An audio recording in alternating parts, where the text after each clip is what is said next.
नमस्कार, आप सबका स्वागत है हमारे चैनल नेक्स्ट 9 न्यूज पर। मेरा नाम है दीपक गुप्ता। राजस्थान में आए सियासी संकट की तस्वीर आखिर कहां पर जाके थमेगी? जो तूफानी बादल उमड़ घुमड़ रहे हैं, आखिर कब जाकर ये कहीं ना कहीं थमते नजर आएंगे? सवाल बहुत बड़ा है। पायलट की स्थिति को लेकर भी सवालात हैं। ये हम और आप ही सवाल उठा रहे हैं, बाकी नेता तो चुप्पी साधे बैठे हुए हैं। पायलट समर्थक बिल्कुल चुप है, पायलट के नेता बिल्कुल चुप है, पायलट खुद चुप हैं, लेकिन बीजेपी भी चुप है और साथ ही साथ आला कमान भी चुप है। अगर कोई सबसे ज्यादा यहाँ पर कह सकते हैं बातें करता नजर आ रहा है तो वो है गहलोत खेमा। आखिर क्यों? क्या गहलोत खेमे की जीत हुई इस बार भी? क्या गहलोत खेमा पूरी तरीके से इस मामले पर बाजी मारता नजर आया? क्या गहलोत खेमे ने सचमुच पायलट को एक बार फिर से बैकफुट पर कर दिया? ये सवाल बहुत बड़ा है, लेकिन इसमें गांधी परिवार की भूमिका बहुत अहम बन जाती है। इससे पहले भी ऐसा नहीं कि पहली बार सियासी संकट मंडराया है गहलोत सरकार के रहते हुए पायलट की वजह से। पहले भी 2 बार हो चुका और ये तीसरा सियासी संकट है। एक खास रिपोर्ट तैयार करी जिसके जरिए आपको ज्यादा जानकारी मिलेगी। प्रियंका गांधी का इन्वॉल्वमेंट क्यों यहाँ पर ज्यादा रहना चाहिए था? क्या पायलट को प्रियंका ने धोखा दिया है, या पायलट प्रियंका की इस बार नहीं बल्कि पायलट और सोनिया गांधी की बातचीत हो रही है? पायलट और गहलोत को आमने सामने बैठाकर सोनिया ने कोई बातचीत क्यों नहीं करी? पहले सोनिया ने गहलोत से मुलाकात करी, फिर पायलट से मुलाकात करी। आखिर क्यों? सवाल ये भी बनता है। पायलट से विधायकों से संपर्क बनाए रखने को कहा गया, क्यों? ये भी सवाल है कि आला कमान की अगर नहीं सुन रहे विधायक तो किसकी सुनेंगे? अध्यक्ष पद की लड़ाई भी जारी है, गुजरात चुनाव भी सर पर है और हिमाचल प्रदेश चुनाव भी सर पर है। अब सवाल यहाँ पर बहुत सारे बनते हैं, लेकिन इन्हीं सवालों का जवाब दे उससे पहले एक खास रिपोर्ट आप देख लें जिससे आपके लिए राजनीतिक समीकरण समझ में आ जाए। दरअसल हम बात क्या पहुंचाना चाह रहे हैं प्रियंका गांधी और पायलट से जुड़ी। पायलट ने अभी तक अपनी नाराजगी जाहिर नहीं करी, लेकिन साल 2020 में जब बगावत हुई थी तो नाराजगी कैसे जाहिर करी थी और कैसे प्रियंका गांधी ने उस पूरे मामले को हैंडल किया था, वो आप इस खास रिपोर्ट में यहाँ पर देखिए तो समझ जाएंगे आसानी से। राजस्थान में सियासी टकराव की स्थिति 3 बार बनी है। ये अपने आप में बहुत चौंका देने वाला मामला है। पहली बार तब बनी थी जब दिसंबर 2018 में विधानसभा में कांग्रेस ने जीत दर्ज करी थी और जीत प्रचंड थी। भारतीय जनता पार्टी का सुपड़ा साफ किया गया था। मुख्यमंत्री कुर्सी के लिए अशोक गहलोत और सचिन पायलट में खींचतान हुई। दोनों नेता और उनके समर्थक अड़ गए। करीब 10 दिन के संग्राम के बाद हाईकमान ने अशोक गहलोत को मुख्यमंत्री बनाने का फैसला सुनाया। सचिन पायलट को उप मुख्यमंत्री के पद से संतोष करना पड़ा। दूसरा सियासी टकराव जुलाई 2020 में आया था, जब सचिन पायलट अपने समर्थक विधायकों को लेकर होटल मानेसर में जाकर बैठ गए थे। तब प्रियंका गांधी ने अहम भूमिका निभाई थी और मामला सुलझाया था। लेकिन मामला इतनी आसानी से नहीं सुलझा होगा। कोई ना कोई शर्तें, कुछ ना कुछ फैसले यहाँ पर रखे जरूर गए होंगे और वही फैसले अपने आप में चौंका देने वाले थे। अब मुख्यमंत्री की कुर्सी के लिए यह तीसरी सियासी टकराव है। अशोक गहलोत के समर्थक विधायकों और मंत्रियों ने अपने इस्तीफे सौंप दिए हैं। ये बात निकल कर सामने आई तो इसका सियासी कहीं ना कहीं दावपेच बनाया गया भारतीय जनता पार्टी के द्वारा। सीपी जोशी की खामोशी सभी को मजबूर करती नजर आई तो सोनिया गांधी के फैसले का इंतजार भी काफी लंबा हुआ। सबकी नजरें दिल्ली दरबार पर टिकी हुई हैं, लेकिन पिछली बार की तरह प्रियंका गांधी अब तक सीन में नजर नहीं आई। आखिर क्यों? सवाल ये बहुत बड़ा है।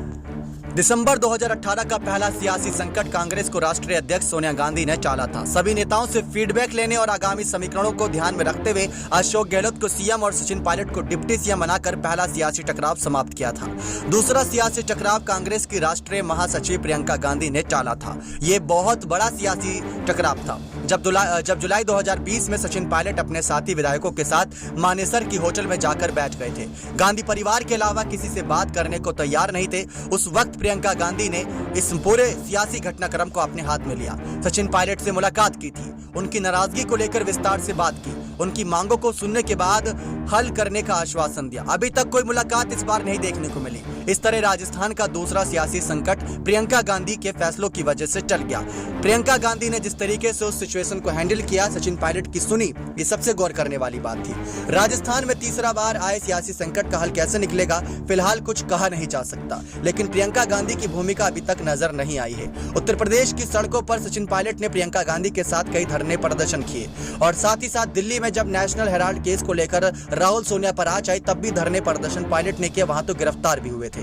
रैलियां निकाली और आंदोलन किया। प्रियंका गांधी के साथ कदम से कदम मिलाकर चले, लेकिन सचिन पायलट की हेल्प के लिए अभी तक प्रियंका गांधी आगे नहीं आई है। पिछले 3 दिन में जो कुछ भी देखने को मिला, सबको लग रहा था कि 92 विधायकों के इस्तीफे को लेकर कोई ना कोई अपडेट सामने आएगा, लेकिन अभी तक कोई भी घटनाक्रम को लेकर खुलासा नहीं हुआ।